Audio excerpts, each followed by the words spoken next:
Babies in medieval art all have one thing in common. They don't look like babies. Instead, they more closely resemble miniature versions of middle-aged men, often including rippling muscles and receding hairlines. Artists had numerous reasons for painting babies as disturbing mini-men, including the influence of Christian theology, the medieval state of medical understanding, and antiquated theories on the nature of children. Today, we're going to take a look at why babies in medieval art look like creepy adults. But before we get started, be sure to subscribe to the Weird History channel and let us know in the comments below what other art history-related topics you would like to hear about. Okay? Warning. The babies you are about to see are very creepy. Creepier than your buddy's kids. Yeah, that creepy.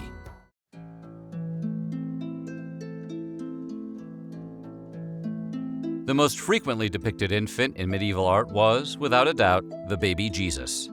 The New Testament makes no mention of what Christ looked like as a baby, but by the medieval era, the Church was officially subscribing to the now bizarre-seeming belief that Christ was a perfectly formed man at birth. That is, they believed he was born a sort of mini-man and didn't change during his entire life.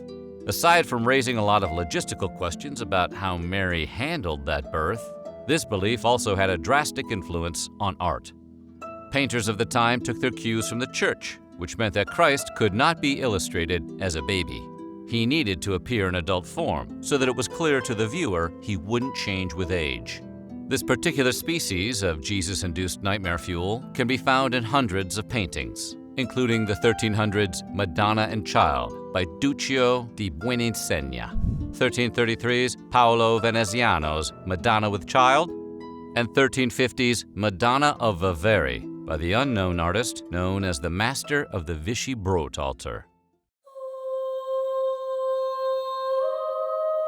In the medieval era, privately commissioned portraits were a rarity, and portraits of children were even rarer.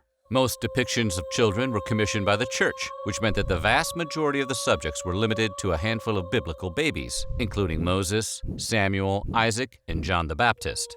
However, the especially freaky-looking mini Junior Jesus was by far the most popular subject. Since the Church was the only one really commissioning paintings of babies, artists began to tailor their style to match the tastes of their biggest buyer. Over time, this led to other infants in medieval art beginning to share Kid JC's bizarrely middle-aged characteristics.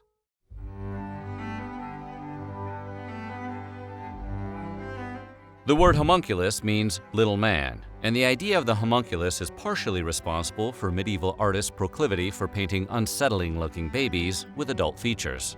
According to the belief, a homunculus is a fully formed human being, believed to exist prior to conception.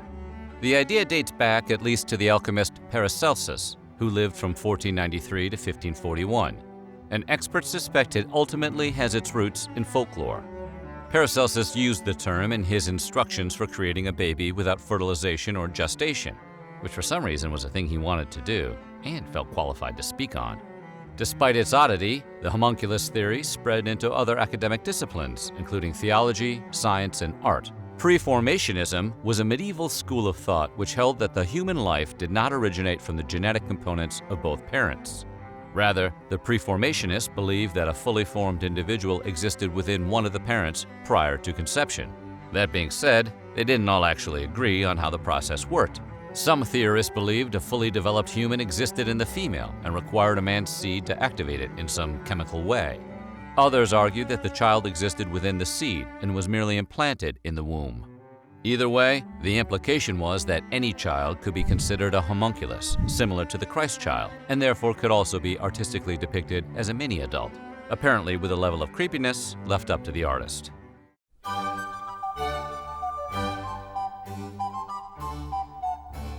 Renaissance artists focused their efforts on achieving realism in their paintings. Medieval artists, however, weren't interested in portraying things realistically. They were interested in expressionism, which left plenty of room for spooky babies. Artists of the era were bound by conventions, which were mostly based on religious symbolism.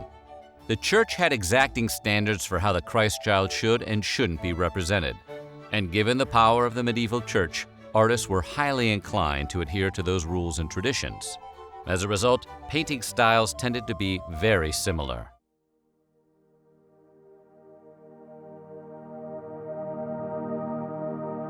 Today, young children are typically viewed as pre-adults who need to be educated and socialized so that one day they'll become healthy, functional grown-ups. But that mindset only really dates back to around the 18th century. Prior to that, medieval scientists and philosophers had a drastically different take on young people. Christian teachings described children as small, defective adults who needed to be shaped and corrected with stern discipline and lessons in morality. Unfortunately for the kids, thinkers of the era mostly adopted this viewpoint. While the age of legal adulthood today usually sits somewhere around 18, historians have suggested that medieval children might have been viewed as full adults as early as the age of 7. This is based on the idea that 7 years old was what the church considered the age of reason, or the age at which a child could determine right from wrong and start being held responsible for their sins. If this theory is true, it's easy to see how it wasn't a great leap for artists to portray children as little adults in their art.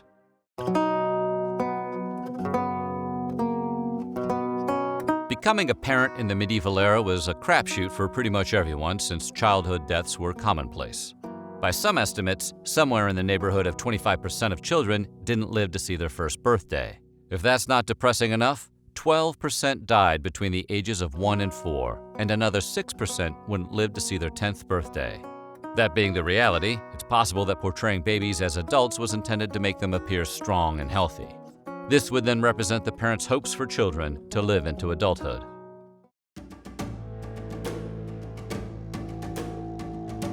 It's hard to find good role models for your children in any era, and medieval times were no exception.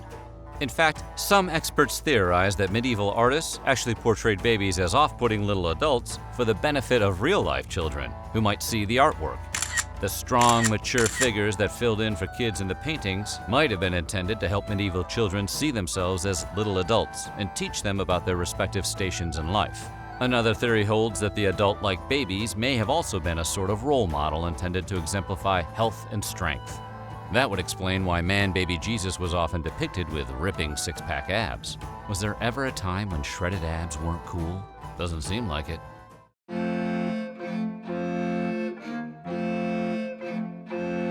Jesus wasn't the only baby depicted as an adult, and he wasn't the only one portrayed with symbolism. Medieval and even later Renaissance artists tended to depict children from royal families as full-grown adults, even when they were much younger. The focus in these portraits isn't on the subject's childhood, but rather on the aristocratic ambitions that were thrust upon them by their station in life. Their public personas, even as children, were carefully calculated to project the qualities they would need as future leaders. These portraits may have also served to arrange royal marriages by giving potential suitors a glimpse into a young child's future. Essentially, they may have been a way to get people to want to marry your toddler. There are a lot of problems with what I just said, but we're going to move on.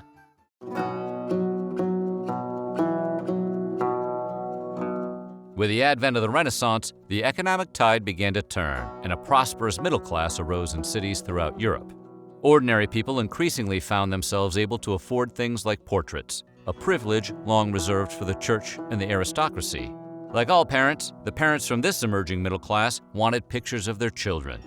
And interestingly, they didn't want their children portrayed as small, bald men. Crazy, right? This proliferation of non-religious art began to divorce representations of children from the heavily Christian symbolism born in the medieval era. The homunculus was quickly replaced with images of cuter and more realistic-looking babies. Renaissance thinkers helped change a lot of the social patterns handed down to them by their medieval predecessors, including the way society viewed children. Instead of treating them as mini-adults, people began to value the young for their distinct innocence. No longer would children be seen as imperfect adults in need of correcting. Rather, they were viewed as innocents who knew no sin. All of a sudden, parents began to acknowledge a distinct phase of life, separate from adulthood, known as childhood.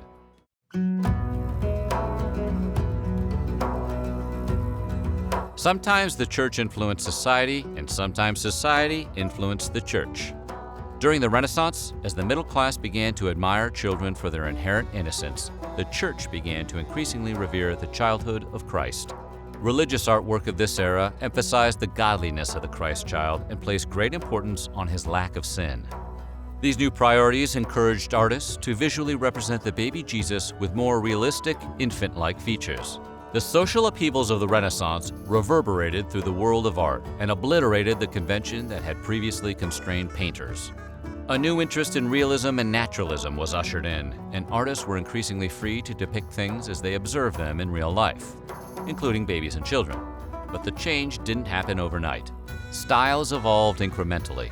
The changes were slow to travel through the art world, and it would take years before they were widely adopted.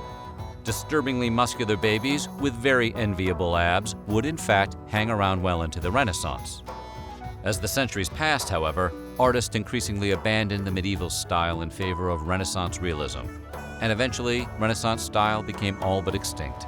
If anything, this may make you appreciate the realistic accuracy of your iPhone. Or maybe you want an app that turns babies into old men. That'd be pretty cool. So what do you think? Would you like a childhood medieval glamour shot? What other art would you like an explainer on? Let us know in the comments below, and while you're at it, check out some of these other videos from our weird history.